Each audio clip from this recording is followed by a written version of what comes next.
Hey, fellas! Welcome to Southwest Titans Fantasy Football League Week 8 recap. What a week it was.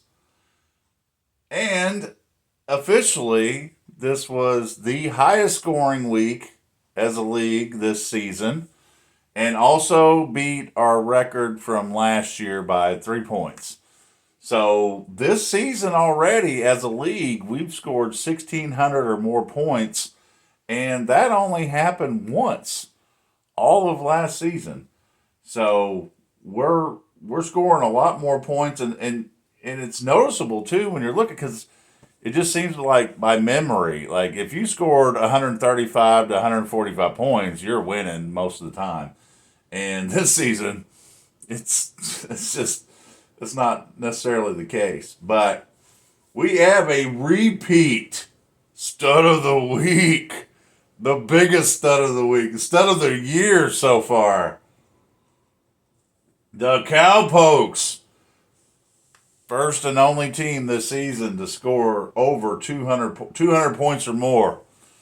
Very impressive. You know, I always say that Cowpokes goes in the way of the Cowboys, and as Cowboys, they perform very well.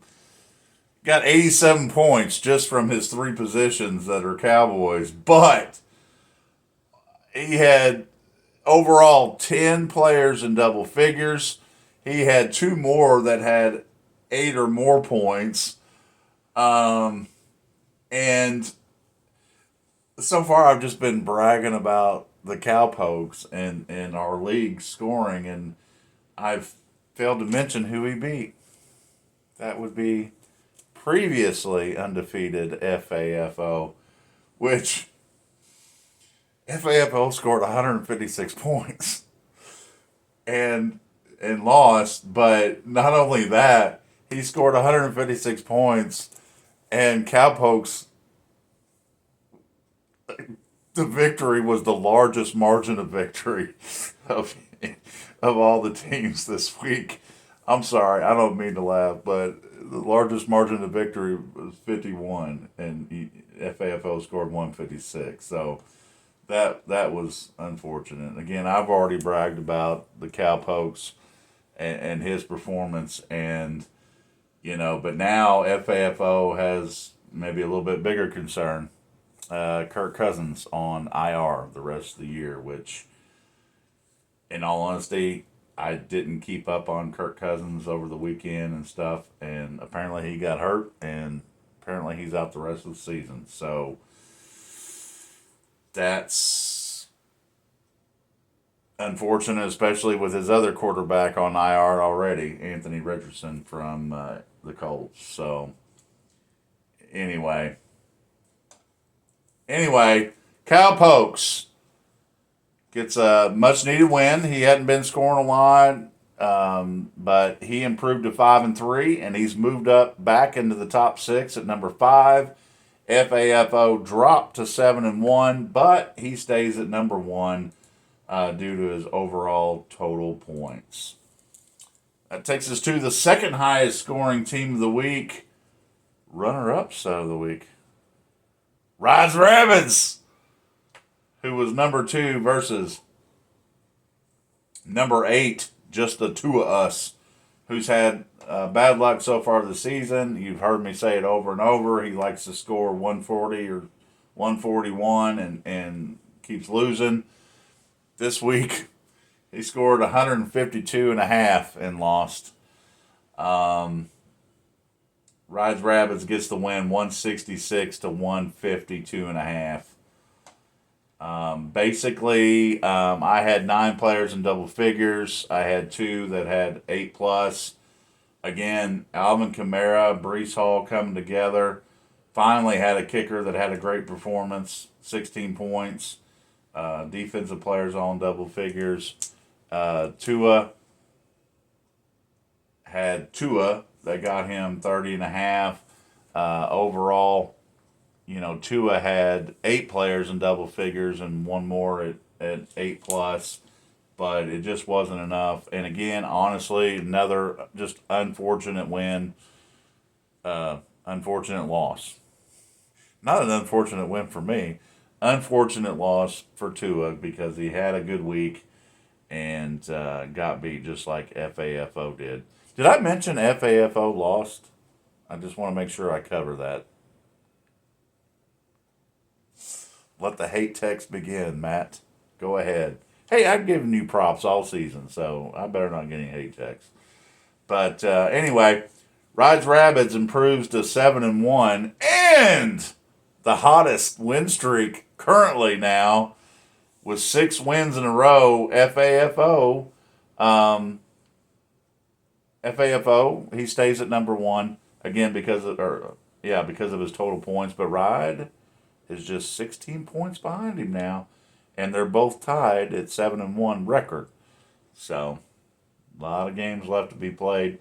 Tua drops to 3-5 and stays at number 8.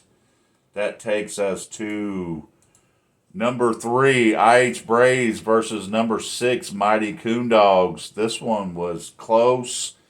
IH Braves stays strong. He's been strong most of the season. He gets the win 156 to 150. Both had 8 players in double figures.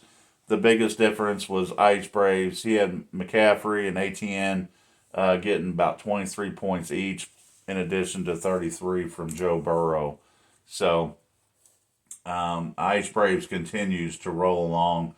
And as far as total points, even though he's got one more loss than FAFO and myself, he is just literally 3.5 points behind FAFO. So he is hunting hard and continues to. IH Braves, he stays, let's see, he's at 6-2 and stays at number 3.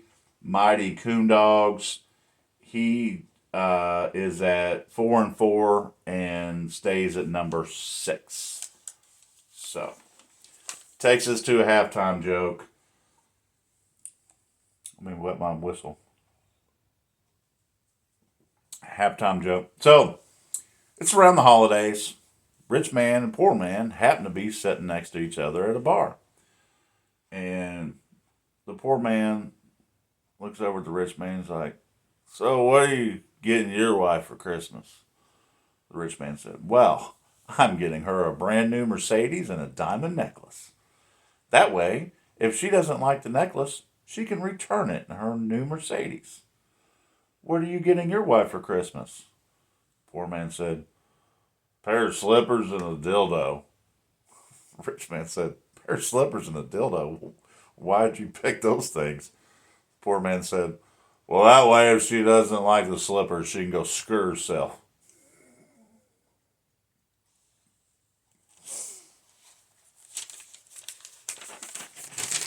Hope you enjoyed that. All right.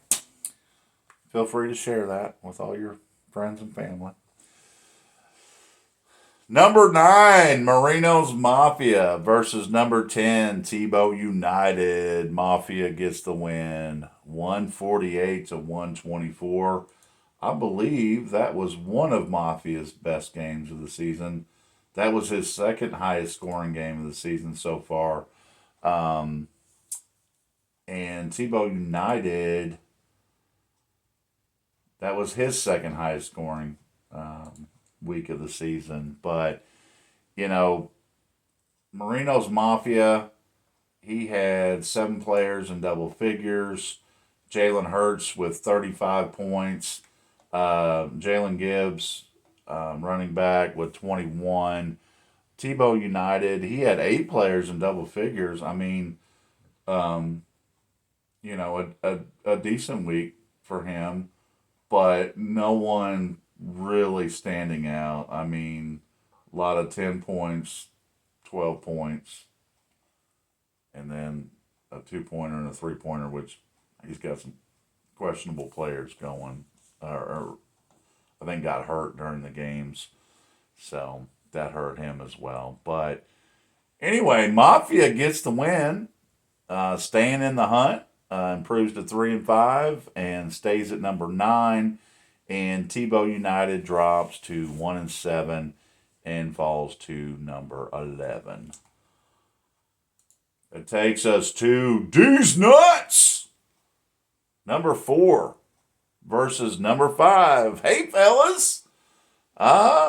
These Nuts fell behind early on Thursday. When we talked in the preview, Hey Fellas were projected to win, but there was still a chance that these Nuts could get the win, and he sure did. 118 to 103. So he pulled strong over the weekend and was able to defeat Hey Fellas with a little bit of a comeback there. But I thought it would come down to Lamar Jackson and Patrick Mahomes. Neither one of them was very good. These Nuts, Lamar Jackson only had 13.5 points. Patrick Mahomes with 5 points. I mean, that was terrible. I'm sorry. Playing at Denver and lost to Denver, I didn't see that coming. No touchdowns, 2 interceptions, 1 lost fumble. Just not good. But at the end of the day, what it came down to was defense. I mean, these Nuts had, from his team defense and his individual defensive players, got 58 points versus 42 from Hey Fellas. So that was the big difference there for these two. So anyway, these Nuts staying up in the hunt as well. Improves to 6-2, stays at number 4. Hey Fellas, he's still in the hunt too. But he drops to 500 at 4-4 and slips from number 5 to number 7. And finally, that takes us to our third battle of the basement this year. Number 11, Ozark Mountain Daredevils versus number 12, Paducah Fins. Paducah Fins sucks this year. Sorry. Ozark Mountain Daredevils sucks just a little less. Ozark gets his second highest scoring game of the season with 118 points and still wins by like 40 something. I'm sorry. Ozark improves to 2-6 and moves up a slot to number 10. Paducah Fins is winless still at 0-8 and stays at number 12. Enough said. Thanks, guys. Have a great evening. I'll see you at the preview in a few days.